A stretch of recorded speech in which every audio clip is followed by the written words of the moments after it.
Now, where did I put that? Maybe it's back here. No, that's not it. Nothing there. This must be it.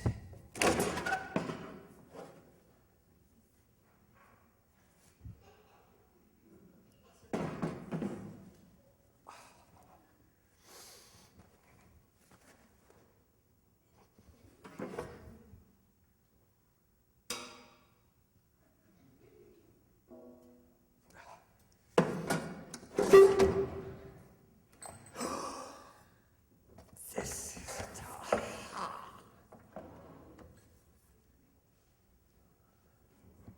Look at that. Excuse me.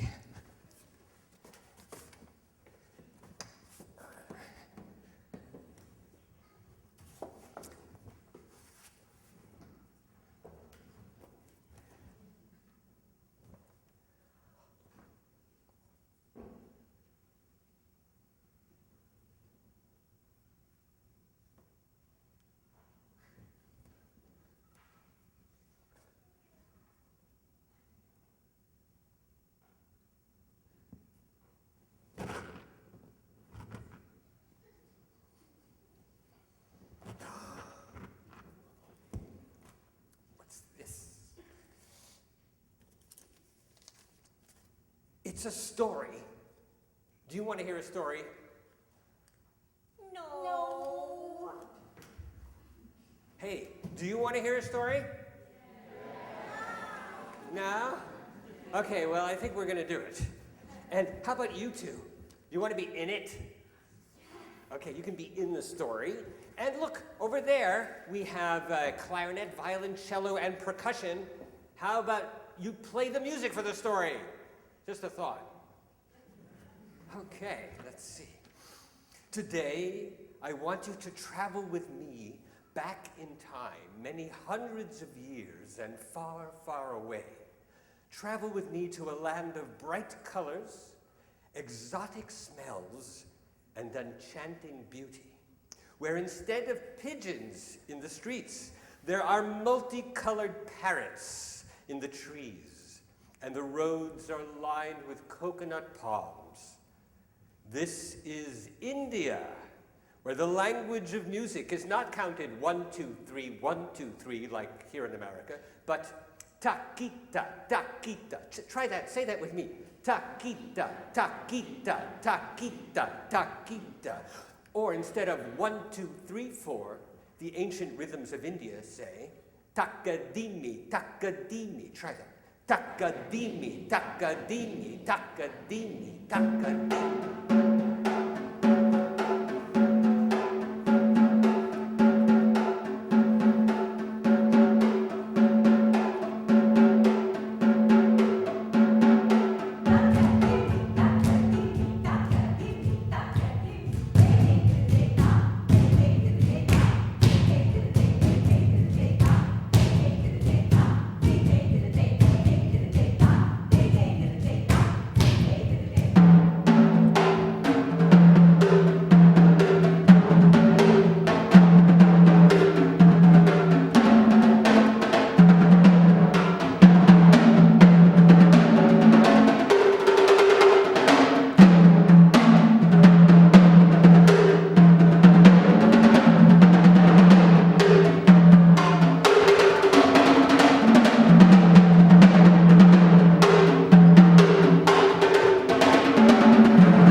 As we fly away in our mind's eye to this magical country far away and long ago, we swoop down from high above the earth down to a village at the edge of a forest of eucalyptus trees.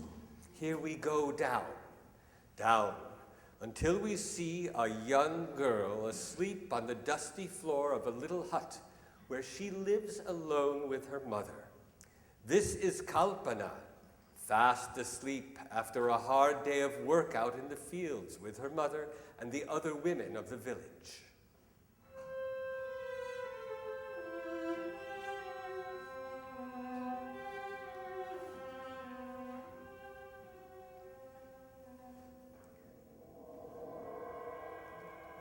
But now it's nearly morning and she needs to wake up. Back to work! Back to work!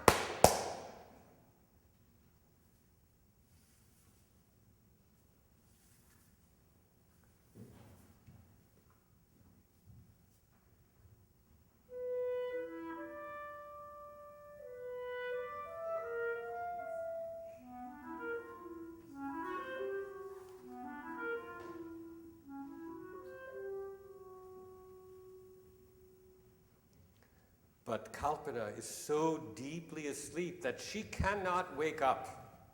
She is dreaming. But this is no ordinary dream.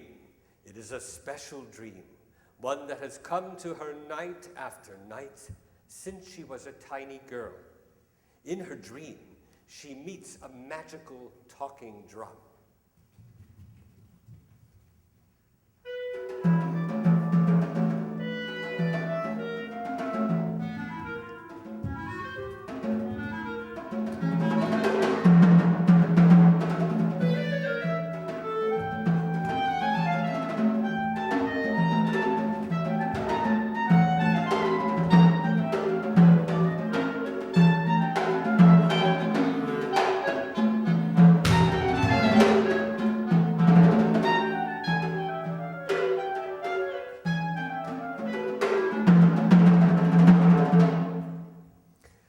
Dream is so vivid, so real. But when she wakes, the drum is gone,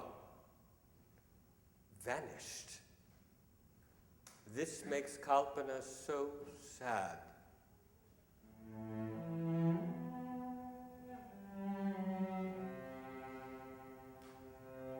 Because she knows her friend the drum is no dream. The magic drum is real as her mother, as the dirt floor of the little hut, as her hard work every day in the fields. And now it is late afternoon, and Kalpana is walking home from another hard day picking grain. She is lost in thought as she takes the shortcut home through the eucalyptus trees behind the village. She is thinking about her friend, the talking drum. Suddenly, lying across the path, she sees a long, thin object. Is it a snake? No, it is a hollow stick. Gingerly, just in case it is a snake, she reaches out to pick it up. But no, it's a stick. And it makes a lovely tapping, joyful sound as Kalpana knocks it with her hands.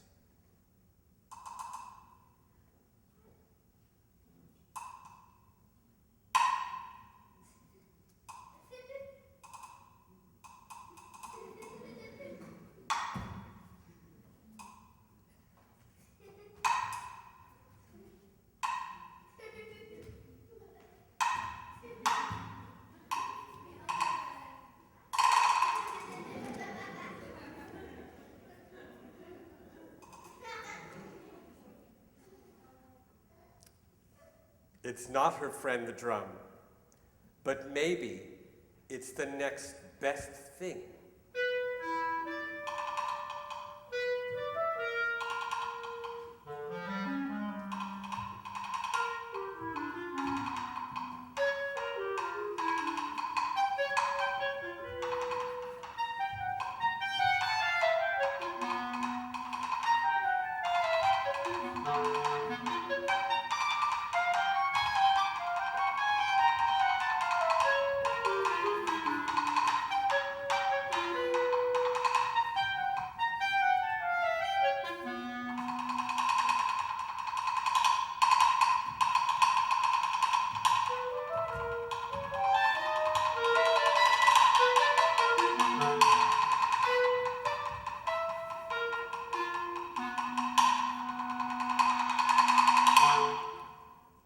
Playing with her stick, Kalpana has not gone more than a few steps through the eucalyptus grove when she sees a large and very strange-looking old woman sitting by the side of the path, building a small fire in the ground.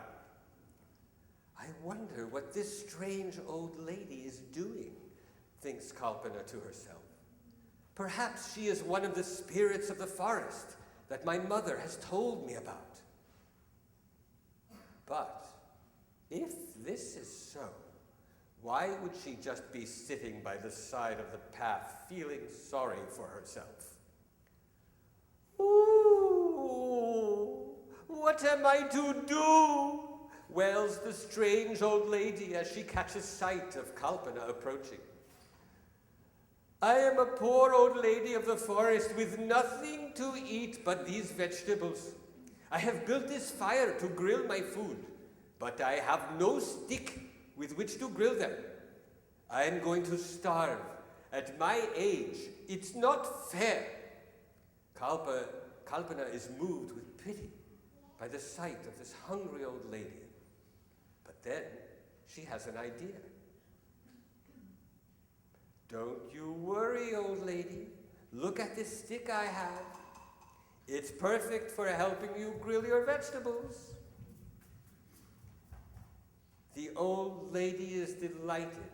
Thank you, dear, she exclaims. Thank you, dear. 1, 2, 3, takita. Thank you, dear. 1, 2, 3, takita. So happy is the old lady that she offers Kalpana a large helping of delicious grilled vegetables. Kalpana is very grateful to accept. She's hungry after her hard day working in the fields. And off she goes through the forest, nibbling on the tasty snack as she goes. 1, 2, 3, takita. 1, 2, 3, takita.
But hardly has she traveled many paces before a large mango lands on her head.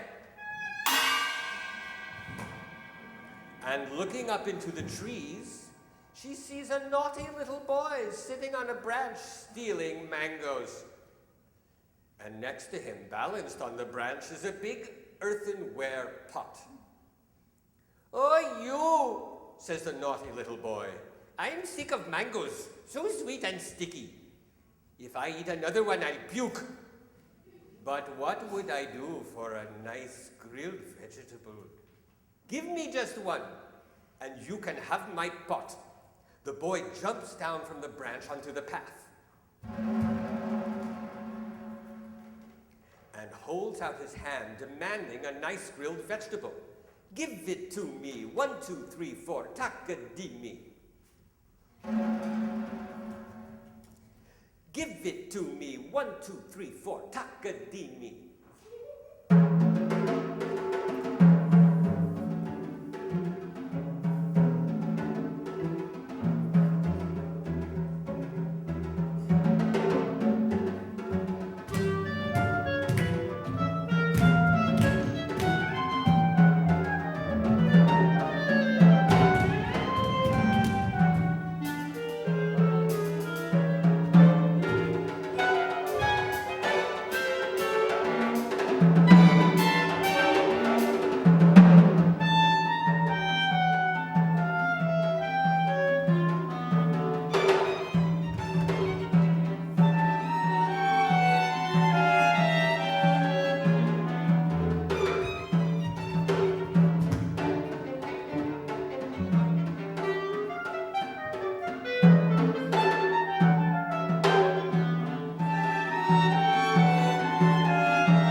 Takadimi, takadimi, takadimi, takadimi.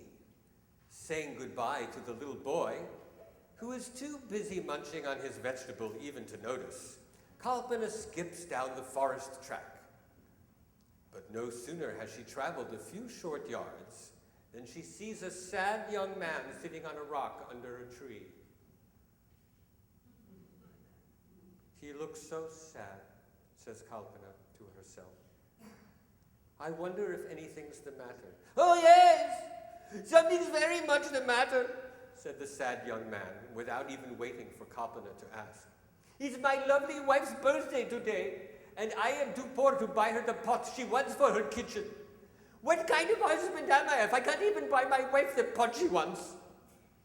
An idea immediately strikes Kalpana. She holds out the pot she has been given by the naughty little boy. Give this pot to her.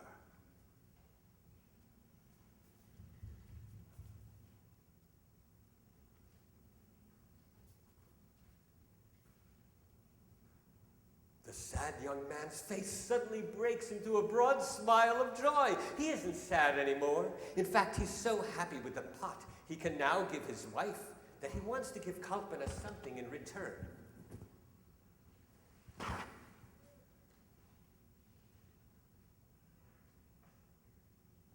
Take my long woolen cloak, he says. It's a warm day now, but you'll be happy in the winter months when the cool night air descends. You can wrap yourself in my cloak and think of the sad young man you made happy because you gave him the gift of a pot for his wife.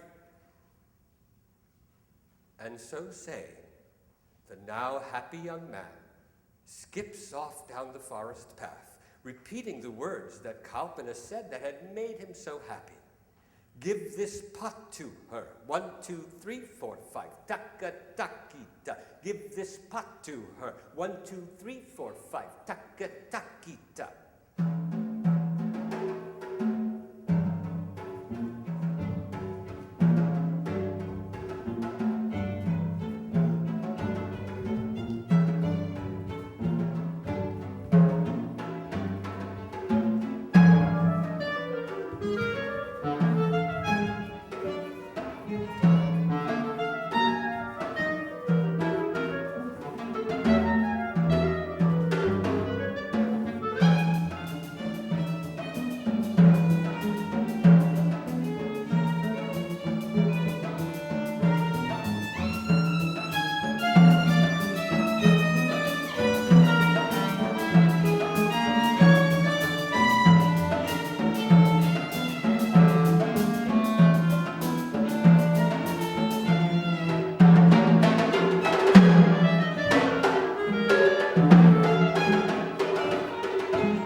Takita. Kalpana watches him go, and then, to her amazement, hears a kind of shivering, snorting sound from behind a bush, the other side of a small clearing. Going closer to where she hears the noise, Kalpana draws aside a branch to look, and is startled to see the most beautiful white horse she's ever seen.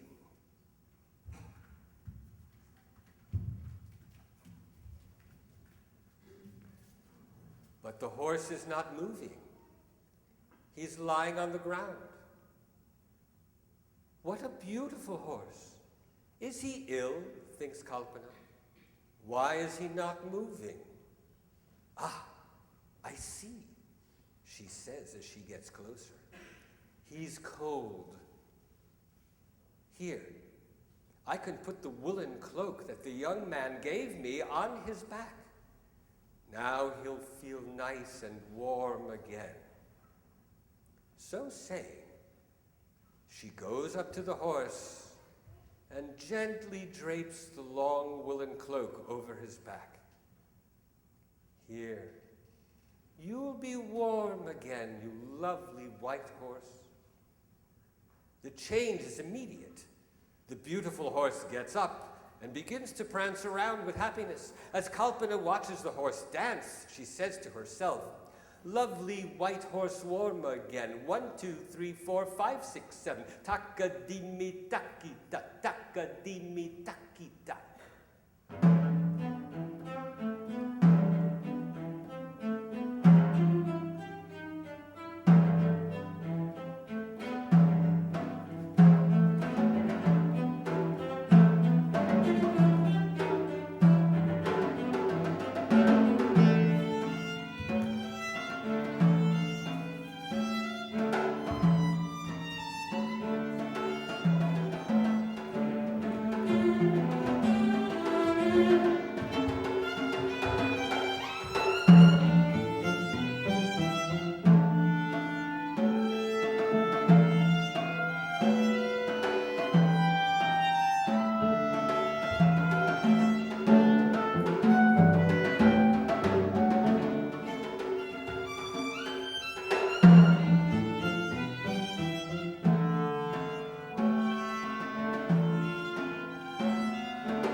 Takadimi takita, takadimi takita, takadimi takita, takadimi takita.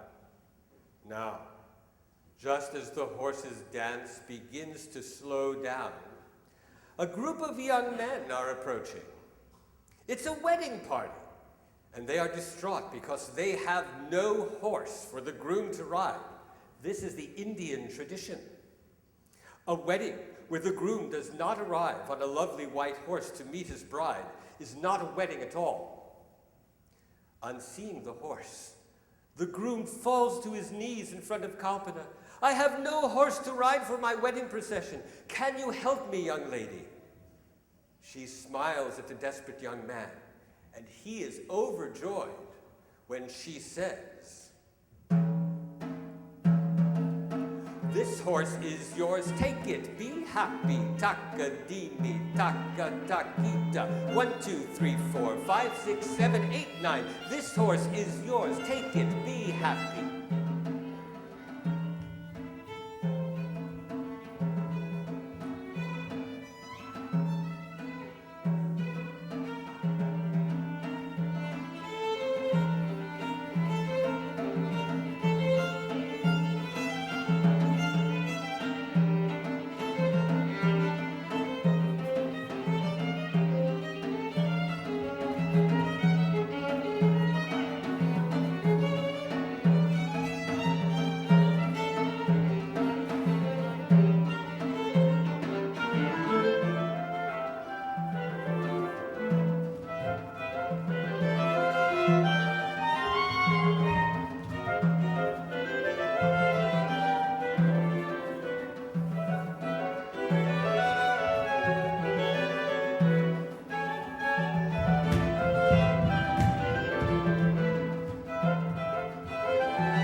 takita, takadimi, takatakita, takadimi, takatakita.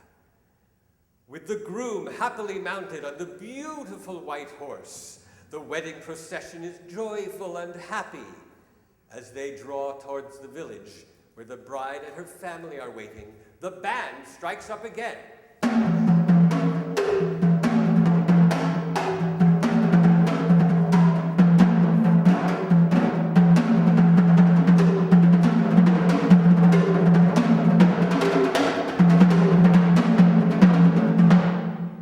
And the most amazing thing of all is that the drum that booms out the rhythms of the celebration is exactly like the magical talking drum that Kalpana has been meeting in her dreams.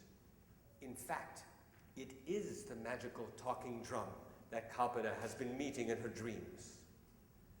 The drummer gives to Kalpana his magical talking drum. Kalpana feels like at last she is reunited with her best friend. And with a leap of joy, she says to herself, I found the drum, talking drum, just like my dream. 1, 2, 3, 4, 5, 6, 7, 8, 9, 10, 11. Takadimi, takika, takadimi, takadimi, takita, takadimi, takadimi, takita, takadimi, takadimi, takita, takadimi, takadimi, takita, takadimi.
Kalpana is overjoyed to have found her drum. But suddenly she wonders, how long have I been walking in the eucalyptus grove? This was supposed to be a short walk back from the fields home to my mother's hut. My mother, cries Kalpana out loud. She'll be so worried about me.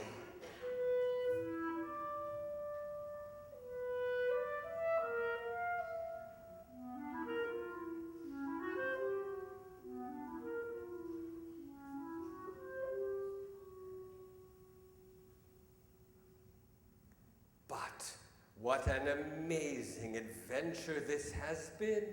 All the things I have seen, the people and the beautiful white horse I have met. I will be so glad to share with my mother my wonderful adventures. And with that, Kalpana returns home, where her mother gives her an enormous hug and a nice cup of hot tea. And with the warm, spicy tea inside her, Kalpana begins to tell her mother all the wonderful things she has seen that day. And all the while, the magical talking drum is at her side, beating out the rhythms of her story.